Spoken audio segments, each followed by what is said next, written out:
주님께만 영광을 돌려드리니 저희의 예배를 기뻐 받아주시고 또 예배 가운데 찾아와 주시고 만나주시고 홀로 영광 받아주시옵소서. 지난 한 주간 우리의 제약된 모습들을 주님의 십자가에 내려놓습니다.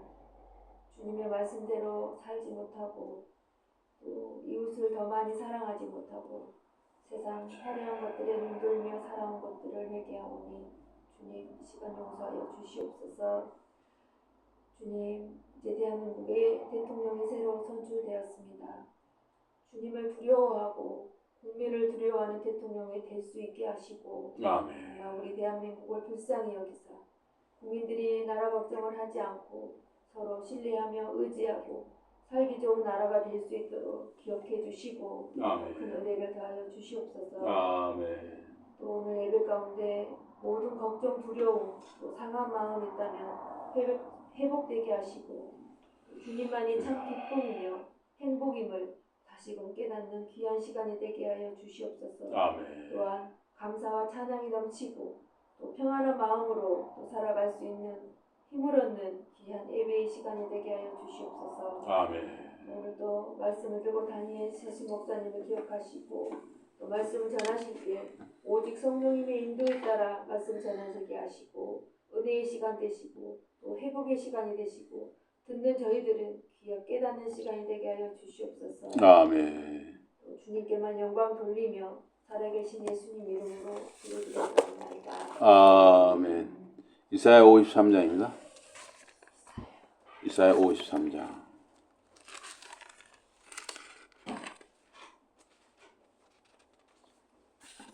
이사야 53장 1절에서 6절입니다.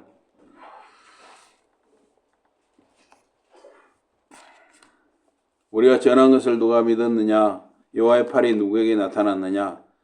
그는 주 앞에서 자라나기를 연한 순 같고 마른 땅에서 나온 뿌리 같아서 고우 모양도 없고 풍채도 없은즉 우리가 보기에 흠모할 만한 아름다운 것이 없다. 3절 다 같이 읽으십시오. 그는 멸시를 받아 사람들에게 버림받았으며 간구를 많이 겪었으며 질고를 하는 자라 마치 사람들이 그에게서 얼굴을 가리는 것 같이 멸시를 당하고 우리도 그를 귀히 여기지 아니하였도다. 그는 실로 우리의 질고를 지고 우리의 슬픔을 당하였거늘 우리는 생각하기를 그는 징벌을 받아 하나님께 맞으며 고난을 당한다 하였노라. 그가 찔림은 우리의 허물 때문이요 그가 상함은 우리의 죄악 때문이라. 그가 징계를 받음으로 우리는 평화를 누리고 그가 채찍에 맞음으로 우리는 나음을 받았도다. 다 지붕답니다. 우리는 다 양 같아서 그릇 행하여 각기 제 길로 갔거늘 여호와께서는 우리 모두의 죄악을 그에게 담당시키셨도다. 아멘. 오늘 말씀 제목이 십자가 고통을 통한 우리의 구원. 십자가 고통을 통한 우리의 구원입니다. 이사야 53장은 주님 야훼의 종 메시아 대속의 이 고난과 승리를 말합니다. 이 1절에 3절, 이 53장 1절에 3절은 메시아 고난을 사람들은 어떻게 보았는가 하는 것입니다. 우리가 들은 것을 믿은 사람이 누가 있더냐? 주께서 이루신 놀라운 일을 누가 깨달았더냐? 그는 주님 앞에서 마른 땅에 뿌리를 내리고 자라는 어린 싹과 같았지. 그에겐 아름다운 모습이나 늠름한 모습이라고는 없었지. 우리의 눈길을 끌 멋진 모습도 없었지. 그래서 사람들은 그를 미워했고 그를 버렸지. 그는 많은 고통을 받았고 늘 병에 시달렸지. 사람들은 그에게서 얼굴을 돌리고 무시했지. 우리도 그를 대수롭지 않게 생각했지. 우리의 보고를 누가 믿었는가? 우리의 보고를 누가 믿었는가? 예언적으로 이사야는 두 가지, 죄수 두 가지를 말하는데 첫째는 그의 겉모습이 어떤 사람보다 더 망가져서 또 동시에 열방의 구원과 정결에 이르게 한다. 이게 좀 앞뒤가 안 맞죠? 메시아가 어떤 사람보다 더 망가졌는데 동시에 모든 나라 사람들의 구원과 정결에 이르게 한다. 좀 앞뒤가 안 맞아요. 어떻게 메시아가 망가지면 사람들이 구원에 이르느냐? 둘째, 그는 메시아가 거부됨을 예측합니다. 사람들이 메시아 예수 그리스도를 거부하잖아요. 많은 이들이 우리의 보고를 믿으려 하지 않습니다. 누구에게 주 야훼의 팔이 나타났는가? 이 주의 팔, 하나님의 팔, 이거는 그분의 힘, 능력, 권능의 모습입니다. 그러나 우리는 약하고 고난받는 메시아를 보게 됩니다. 특히 이사야 53장은 약하고 고난받는 메시아를 말하고 있습니다. 그러나 하나님의 힘, 능력, 권능은 연약해 보이는 메시아의 이런 고난의 과정에서 나타납니다. 그는 주님 앞에서 연한 순처럼 자라게 된다 그랬어요. 그래서 이렇게 상추 같은 거 이렇게 씨를 뿌려보면 처음에 눈에 보이지도 않게 올라오죠. 그러다 그것이 조금씩 아주 점점 커집니다. 그리고 굉장히 연하기 때문에 아주 어렸을 때는 그걸 만지기만 해도 잘못하면 부스러지잖아요. 예수님은 성장하시고 지혜와 키가 더하고 하나님과 사람들의 인정을 받았다. 누가복음 2장 52절에 그렇게 적혀 있습니다. 그러나 반면에 그는 연한 순처럼 연약하고 보잘것없어 보였고 웅장한 나무 같지가 않았습니다. 그래서 연약한 식물은 주 하나님 앞에 있지 않는 한 약하고 다치기가 쉽습니다. 이 하나님의 임재, 이 하나님의 계심 속에서 약해 보이는 것이 오히려 강하다 하는 것입니다. 그 식물이 주님 앞에 있다면 그 땅이 메말랐다, 건조하다는 것은 문제가 되지 않습니다. 하나님은 자신의 임재와 함께 그것을 살게 하실 것입니다. 마른 땅에서 나오는 뿌리처럼. 로마 제국이 팔레스틴, 지금 이 이스라엘 지역을 점령한 상황, 그 식민지 상황 속에서 예수님이 갈릴리 지역에서 자라셨습니다. 이 팔레스타인 땅, 또 이 갈릴리 지역은 영적으로나 정치적으로 또 삶에 있어서 그 땅은 마른 땅, 건조한 땅, 메마른 땅이었습니다. 하나님은 그 마른 땅에서 가장 놀라운 일들을 일으키실 수가 있습니다. 오늘날도 마찬가지죠. 오늘날도 여러분의 가정, 또 저의 가정이 메마른 땅일 수 있습니다.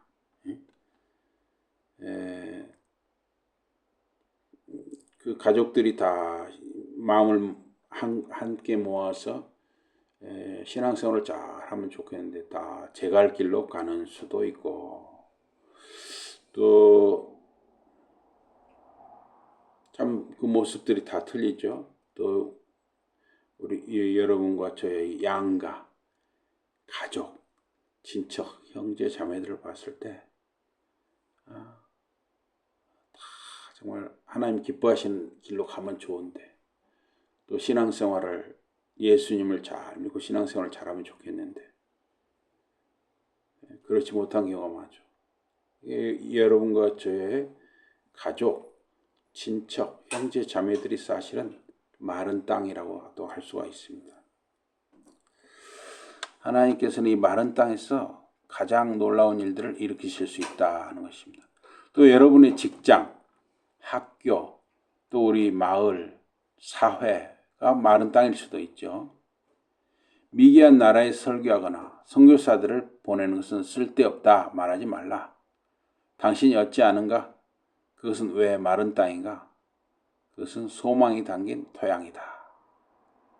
그리스도는 마른 땅에서 나온 뿌리입니다. 이 낙담, 어떤 실망이 더할수록 격려도 더해진다. 그것을 다른 방식으로 받아들이라. 그것이 어두운가? 빛이 비추면 모든 것이 드러난다. 어두운 밤에는 그 빛이 더욱 찬란하다. 이렇게 스펄전 목사님이 이야기를 했습니다. 그런 형체나 고운 모습이 없다 그랬습니다. 예언적으로 이사야는 복음서에서 보는 것보다 강렬하게 예수님을 묘사합니다. 예수님은 뚜렷한 잘생김이나 육체적 매력이 없으셨습니다. 그래서 우리가 이 예수님에 관한 영화들을 보면 그게 어떤 서구 문화, 서구인들의 우월적인 생각이 반영이 됐어요. 그래서 예수님을 꼭 주인공으로 세울 때 서구인들을 내세우고 또 아주 그 어떤 대표적인 배우들을 내세웁니다. 그러나 사실은 그러한 모습과 실제 이사야서 53장에서 이렇게 묘사하는 예수님의 모습은 전혀 다르죠. 그러니까 어떻게 보면 그런 서구 문화, 그런 서구 영화가 오히려 성경이 말하는 예수님의 모습을 오히려 더 훼손시키는 책임도 큽니다. 그래서 예수님은 어떤 뚜렷한 잘생김이나 육체적 매력이 없으셨는데 이것은 예수님이 못생겼다 하는 뜻이라기보다는 잘생긴 외모의 이점을 갖지 못하셨다 하는 뜻입니다. 형체나 고운 모양, 잘생김 등으로 사람들을 예수님께 이끌려고 하는 것은 예수님의 성품에 맞지 않는 방식이라는 것입니다. 이 레드팟이라는 분은 이렇게 말했어요. 요즘 복음을 매력있게 하고자 그것을 옷을 입혀야 한다고 하는 이들이 있습니다. 스마트하고 잘 제시되는 현대적인 기법을 사용해야 한다고 말합니다. 그러나 그분, 예수님을 매력있게 하는 유일한 분은 성령님입니다. 그는 사람들에게 멸시받고 거절당했으니 슬픔과 비통에 젖은 사람이라. 예수님은 파티 인생, 잔치 인생의 사람이 아니었습니다. 그분 예수를 영구히 슬프고 시무룩한 분으로 생각하는 것도 잘못입니다. 참으로 예수님은 큰 기쁨을 보여주셨습니다. 예수님이 이렇게 전도단을 보내셨을 때 일이에요. 그래서 누가복음 10장에 보면 72사람, 72명이 전도를 나갔어요. 72명. 그래서 돌아와서 기쁨에 넘쳐 돌아와서 예수님께 말했습니다. 주님, 우리가 주님의 이름으로 말하니 귀신들도 우리에게 복종했습니다. 그래서 아주 그 72명이 돌아와서 굉장히 기쁨에 차서 예수님께 말했습니다. 그래서 예수님께서 나는 사탄이 하늘에서 번개불처럼 떨어지는 것을 보았다. 잘 들어라. 나는 너에게 뱀이나 정갈을 발로 밟을 수 있는 능력을 주었다. 또 원수의 모든 힘을 누를 수 있는 능력을 너에게 주었다. 그러니 이 세상 어느 것도 너희를 해칠 수 없다. 그러나 악령들이 너에게 복종한다고 기뻐할 것이 아니라 너희의 이름이 하늘에 기록된 것을 기뻐하여라. 그때 예수님께서 성령으로 기쁨에 넘쳐서 이렇게 기도하셨습니다. 하늘과 땅의 주인이신 아버지 감사합니다. 똑똑하고 영리하다는 사람들에게는 이런 것들을 감추시고 어린아이 같은 사람들에게는 보여주시니 아버지를 찬양합니다. 그렇습니다. 아버지께서 진정 바라시는 일이 이것이었기 때문에 이렇게 하신 줄로 압니다. 예수님은 전도단을 보내셨더니 그들이 기쁨으로 돌아왔습니다. 예수님은 똑똑하고 영리한 사람들을 쓰지 않으셨습니다. 실제로 이 똑똑하고 영리한 사람들은 하나님을 잘 의지하지 않죠. 왜냐하면 자기가 똑똑하고 영리하다고 생각하니까 다른 대상을 의지할 이유가 없는 것이죠.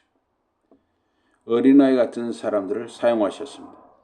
어린아이들은 엄마 아빠를 전적으로 신뢰합니다. 엄마 아빠만 있으면 되죠. 어린아이들은 항상 그렇게 생각하죠. 그래서 하나님을 전적으로 의지하는 사람들을 예수님이 쓰셨다 하는 것입니다. 그러나 예수님은 슬픔과 애통에 익숙하셔서 슬픔의 사람이라 일컫습니다. 이것은 예수님을 사람들에게 멸시받고 거절당하게 했습니다. 우리의 슬픔 대부분은 자기 연민인 경우가 많아요. 여러분이나 제가 어떤 슬퍼한다든가 할 때는 그것은 자기 연민, 스스로를 불쌍하게 여기는 마음, 이런 것 때문에 슬픔을 느끼는 수가 많죠. 스스로 자신에게 미안하게 여기는 감정, 이게 자기 연민이라고 할 수 있습니다. 그러나 예수님은 결코 단 한 번도 스스로를 위해 미안하게 느끼지 않으셨습니다. 이거는 그 데이비드 구직이라는 분이 이 의견인데요. 저는 이거 준비하면서 데이비드 구직이라는 분이 예수님은 결코 단 한 번도 스스로를 위해 미안하게 느끼지 않으셨다 이렇게 말했는데 저는 솔직히 좀 이해가 안 갔습니다. 예수님이 사람의 몸으로 있고 사람으로 살으셨는데 이 땅에서 과연 한 번도 예수님이 스스로를 위해 미안하게 느끼지 않으셨을까? 그리고 그것을 데이비드 구직이라는 이 학자는 어떻게 알았을까? 그래서 저는 이 부분은 제가 이 데이비드 구직이라는 분, 이 학자에게 좀 동의하기가 어렵습니다. 어쨌든 나름대로 뭔가 근거가 있으니까 이분도 이렇게 말씀하셨겠지만 그 근거를 이렇게 제시를 안 했어요. 그래서 사실은 저는 이 부분은 예수님이 결코 단 한 번도 스스로를 위해 미안하게 느끼지 않으셨다. 여기에 대해서 지금도 잘 이해하기가 어렵습니다. 예수님의 슬픔은 넘어지고 좌절하는 상태에 있는 인류를 위한, 즉 타인들을 위한 것이었습니다. 이제 이것이 답이 될 수가 있는 것이죠. 예수님이 스스로 단 한 번도 자기 자신에 대해서 미안하게 느끼지 않으셨다는 이유는 넘어지는 사람들, 좌절하는 사람들, 그런 인류, 세상 사람들을 위해서 타인들을 위하는 삶을 사시다 보니까 스스로를 위해 미안하게 느낄 틈이 없으셨다. 그렇게 이해할 수도 있겠습니다. 그래서 교회 지도자로서의 덕목 중 하나는 신중함, 분별력이라고 할 수가 있습니다. 이거는 교회 지도자뿐만 아니라 가정의 가장이나 또 아내나 남편이나 부모나 자녀나 다 이 신중함, 분별력이 있어야죠. 이 신중함, 분별력이 없으면은 자기 자신도 어려워지고 또 가족도 어려워지고 심지어는 나라도 어려워지죠. 분별력이 없는 사람은 나라도 백성도 어지럽게 할 수가 있죠. 그래서 이 명확하고 명료하게 우리가 순간순간 날마다 생각할 수 있어야 하는 것이죠. 그분에게서 우리 얼굴을 외면했습니다. 그분은 멸시받았고 우리는 그분을 존중하지 않았습니다. 메시아로서 외적으로 아름답거나 카리스마적인 요소가 없었고 사람들 반응은 그분에게서 돌아서고 그분을 멸시하고 그분을 존중하지 않는 것이었습니다. 사람들은 외모와 하나님 이상의 카리스마를 가치 있게 여기며 그런 요소를 보지 못하면 하나님께서 받으신 이들을 거절하는 경향이 있다. 그러니까 하나님의 보낸 사람들, 하나님이 세운 사람들을 외모로 판단하고 또는 어떤 카리스마 이런 게 없다 해가지고 거절하는 경우가 많이 있다 하는 것입니다. 이 카리스마라는 것은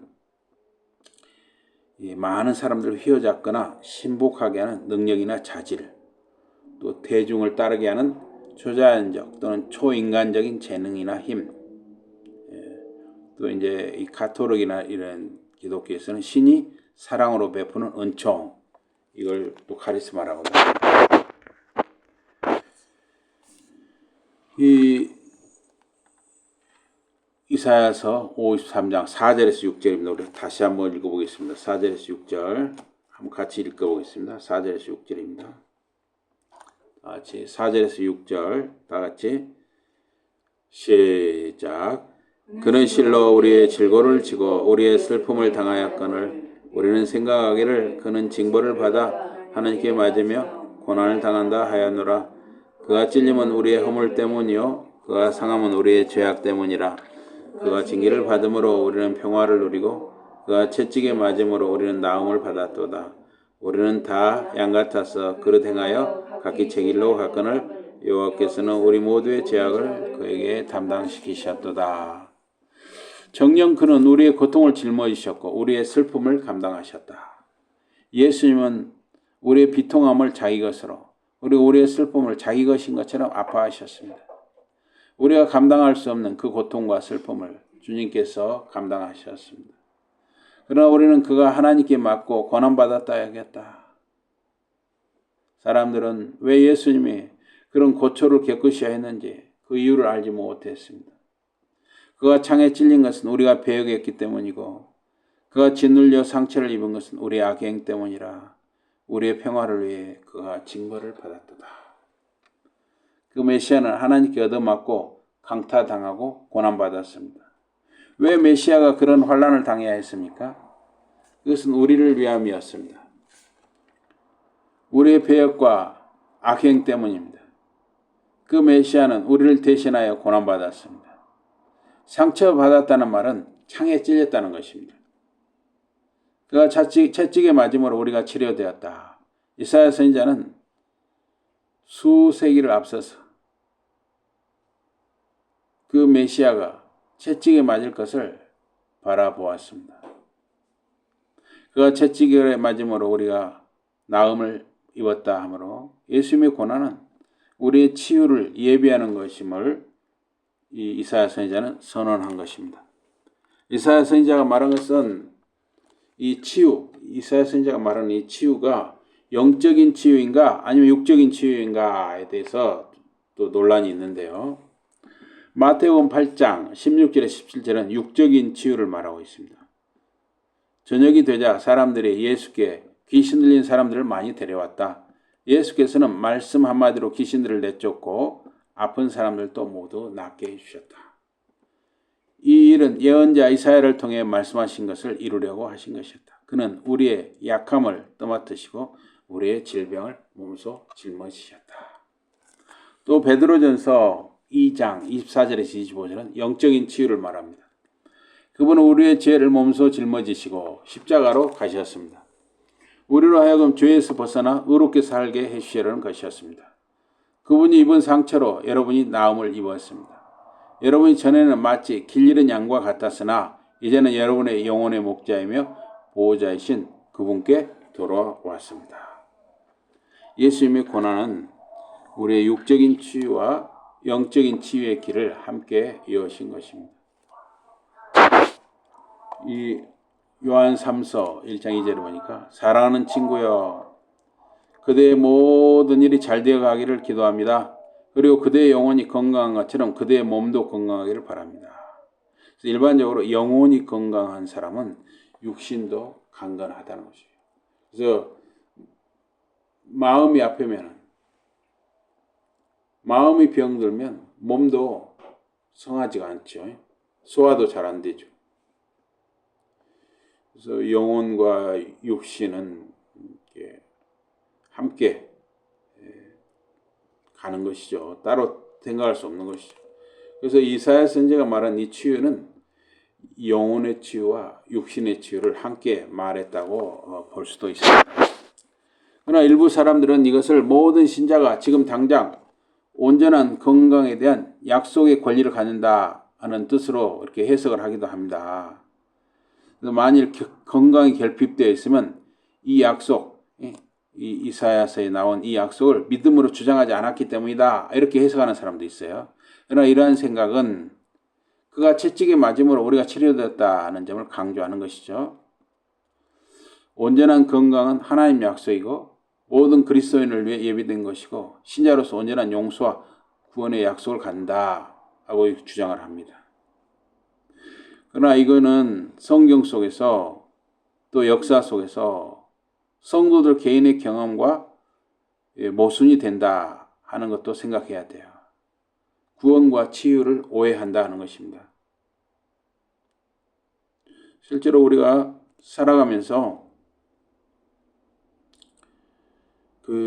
이해할 수 없는 그 육신의 아픔, 또 이해할 수 없는 영혼의 아픔, 이런 것들 많이 겪게 되거든요. 그래서 이 온전하고 완전한 치유는 예수 그리스도 안에서 모든 신자를 향한 하나님의 약속입니다. 그러나 당장 우리가 살아가면서 그런 온전한 치유를 느끼지 못할 수 있고 경험하지 못하는 수가 있다는 것입니다.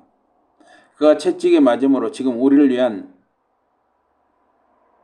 총체적인 그 예수님의 일에 의해서 우리에게 이 지불된 것인데, 그렇지만 지금 당장 모든 신자에게 그 치유가 약속된 것은 아니다 하는 것입니다. 우리의 구원이 지금 당장 우리에게 약속되지 않은 것과 같다. 총체적인 구원. 우리가 이제 구원 받았는데, 사실 온전한 구원은 예수님이 다시 오실 때 이루어지거든요. 지금은 이제 그 온전한 구원을 위해서 가는 과정이잖아요. 과정. 그런데 성경에서는 에베소 2장 8절 같은 경우는 지금 당장 성경은 우리가 구원받았다. 에베소 2장 8절. 또 고린도전서 1장 18절에서는 우리가 구원받는 중이다. 또 고린도전서 3장 15절에서는 우리가 구원을 받을 것이다. 그래서 과거, 현재, 미래의 구원을 말하고 있습니다. 그래서 우리를 하나님이 치료해 주시는 궁극적인 온전한 치유는 이제 예수님의 부활과 함께 우리의 부활이 이루어질 때. 예수님은 부활하셨죠. 근데 예수님이 다시 오실 때 우리도 이제 부활하는데, 그때 여러분과 저의 온전한 치유가 완성이 되는 것이죠. 그것은 모든 신자에게 영광스러운 약속입니다. 현재 모든 신자는 다가올 그 온전한 치유를 고대하는 것이죠. 그리스도인들이 단순한 몸의 증세에 대해서 어리석게 치유받았다 주장하지 말라는 것입니다. 그래서 이렇게 좀 신유 은사라든가 이런 걸 이렇게 하는 그런 쪽으로 이렇게 치우친 사람들은 이사야서 53장 5절 이런 말씀을 너무 이렇게 치우쳐서 해석하는 수가 있다는 것이죠. 궁극적 부활의 치유 전일지라도 치유의 은사를 허락하시는 하나님의 선하심과 자비를 신뢰함을 그리스도인들이 담대하게 기도해야 됩니다. 우리가 그래서 여러분이 몸이 아프다, 다리, 팔다리 몸이 아프다 할 때, 또 영적으로 아프다 할 때 우리가 하나님을 신뢰하고 하나님의 선하심, 자비를 신뢰하면서 담대하게 기도하는 것은 굉장히 좋은 일이죠.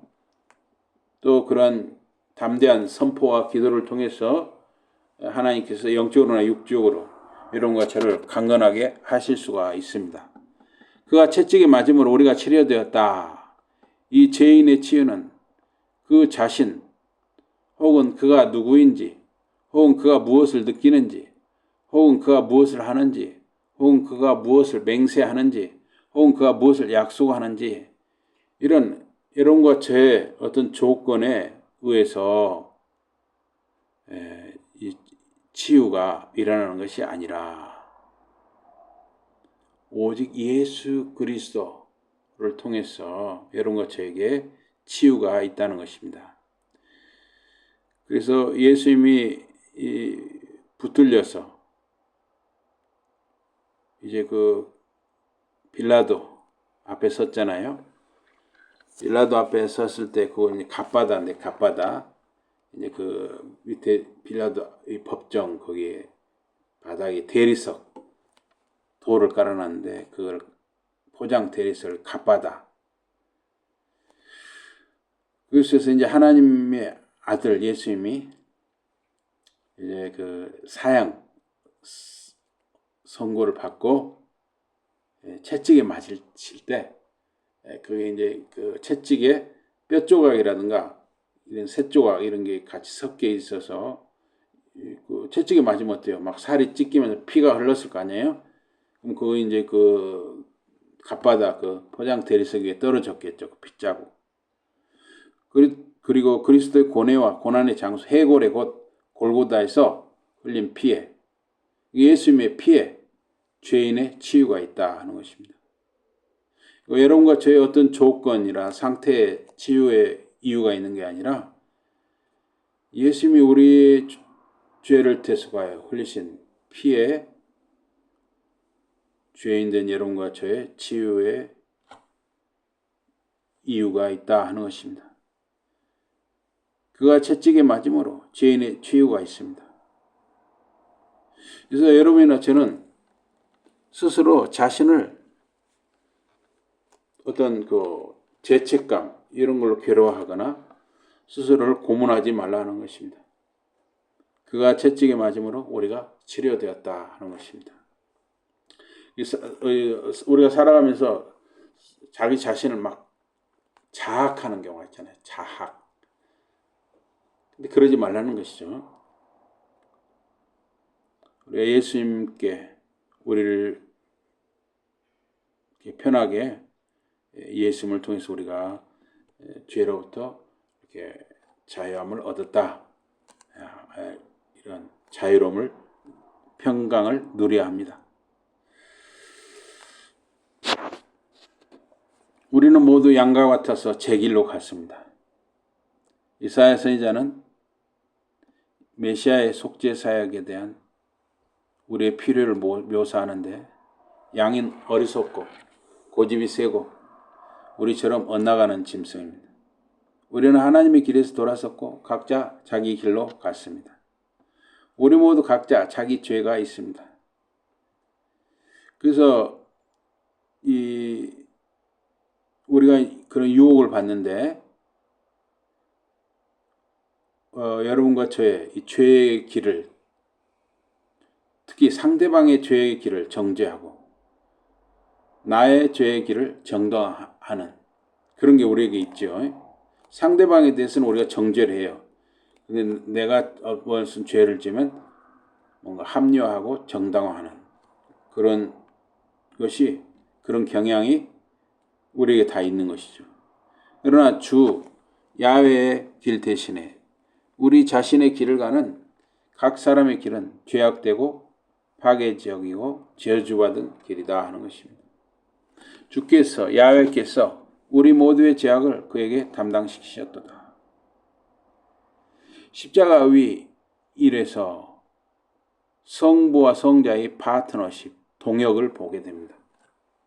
그 메시아 예수께서 우리 범죄로 상처받았다면, 창에 찔렸다면 우리 모두의 죄악을 그분 그리스도 예수에게 담당시키신 분은 바로 그 주님 야훼 성부 하나님이십니다. 그래서 성부께서는 죄인의 구원을 계획하시는 분입니다. 성자는 죄인의 구원을 이루시는 분이에요. 성령은 죄인의 구원을 우리 각 사람에게 적용하시는 분입니다. 에베소 1장 9절을 보니까 이제 하나님께서 당신의 비밀스러운 계획을 우리에게 드러내셨습니다. 이것은 그리스도를 통하여 이루시려고 하나님께서 미리 세워놓으신 계획대로 된 것입니다. 성부 하나님은 죄인의 구원을 계획하시는 분이세요. 그리고 성자 예수님은 죄인의 구원을 이루시는 분이십니다. 고린도전서 6장 20절에 여러분은 하나님께서 값을 치르고 사신 사람들입니다. 그러니 여러분의 몸으로 하나님께 영광을 돌리십시오. 또 성령께서는 죄인의 구원을 우리 각 사람에게 적용하는 분이에요. 생명을 주는 것은 하나님의 영이시니 육은 아무데도 쓸모가 없다. 내가 너희에게 한 말들이 성령과 생명을 준다. 요한복음 6장 63절입니다. 십자가 구원 사역에서도 예수님은 성부, 성자와 함께 하셨습니다. 그러나 가장 고통스러운 일이 십자가 고난과 죽음이었습니다.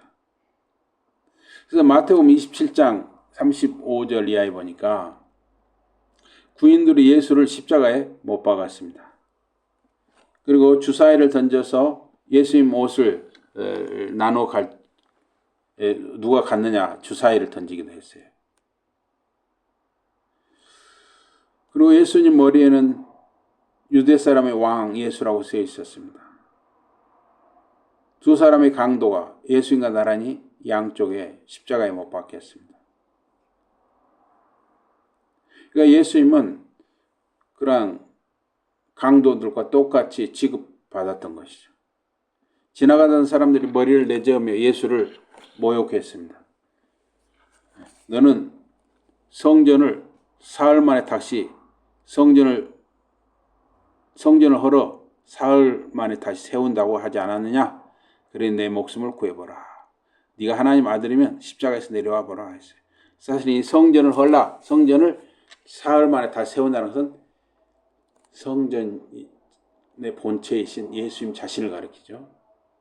예수님이 사흘 만에 다시 부활하시는 것을 말하는 것이죠. 그리고 실제로 이 하늘 보좌에는 사람의 손으로 지은 성전이 없잖아요. 성부 성자께서 성전의 본체이시기 때문이죠. 그래서 대제사장, 율법선생, 장로들도 다른 사람들처럼 예수님을 조롱했습니다. 다른 사람은 구했으면서 막상 자기 목숨은 구하지 못하는구나. 이스라엘의 왕이라니 지금 십자가에서 내려오라. 이렇게 조롱했습니다.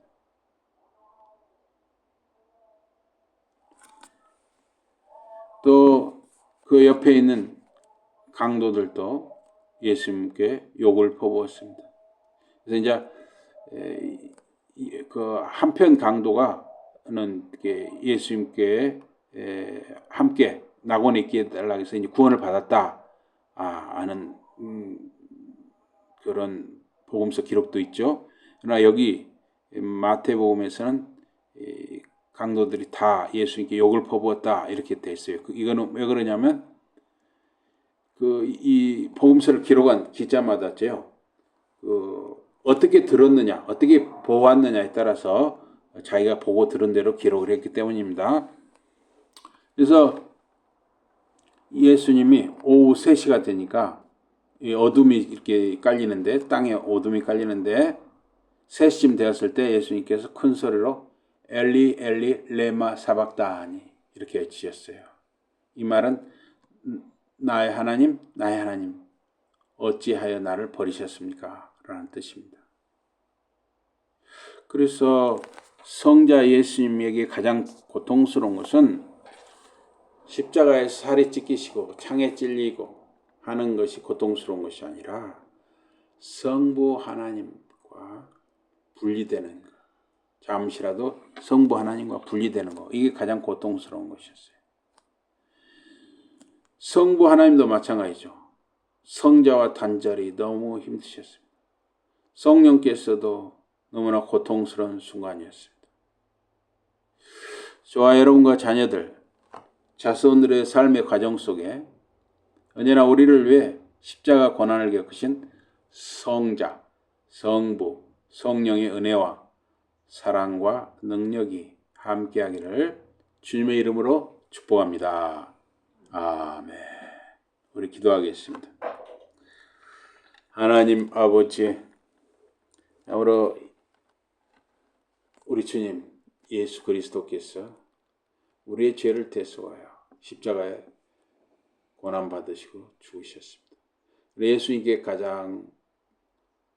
성자 예수님께 가장 고통스러운 것은 아버지 하나님과의 잠시나마 단절되는 것이었습니다. 성부 하나님께서도